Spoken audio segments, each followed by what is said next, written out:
میرے کولیگ نے بنائی ہے. یہ رپورٹ آپ دیکھیں, بہت انٹرسٹنگ ہے.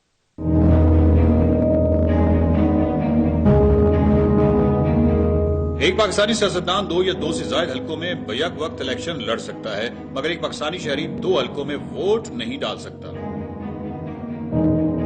ایک شخص جو جیل میں ہے ووٹ نہیں دے سکتا, مگر ایک پاکستانی سیاستدان جیل میں ہونے کے باوجود الیکشن لڑ سکتا ہے. ایک شخص جو کبھی جیل گیا ہو سرکاری ملازمت حاصل نہیں کر سکتا, مگر ایک پاکستانی سیاستدان کتنی بار بھی جیل جا چکا ہو صدر, وزیراعظم, ایم پی اے, ایم این اے یا کوئی بھی عہدہ حاصل کر سکتا ہے.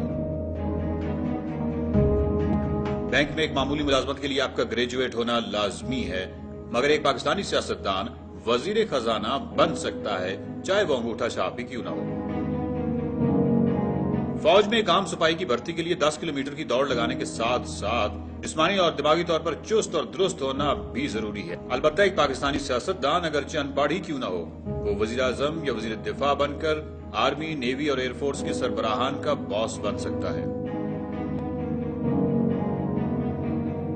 اگر کسی سیاستدان کے پورے خاندان میں کوئی کبھی سکول گیا ہی نہ ہو تب بھی ایسا کوئی قانون نہیں ہے جو اسے وزیر تعلیم بننے سے روک سکے. اور ایک پاکستانی سیاستدان پر اگرچہ ہزاروں مقدمات عدالتوں میں زیر التوا ہی کیوں نہ ہوں, وہ تمام قانون نافذ کرنے والے اداروں کا وزیر داخلہ بن کر سربراہ بن سکتا ہے. اس نظام کو بدلنا چاہیے, ایسا نظام جہاں پر ایک عام آدمی اور سیاستدان پر یکساں قانون لاگو ہو. پاکستان کے عوام میں زیادہ سے زیادہ آگاہی کے لیے اس پیغام کو پھیلانے کی ضرورت ہے. ہمیں در حقیقت اس نظام کو بدلنے کی ضرورت ہے. سیاستدان اور عام پاکستانی کے لیے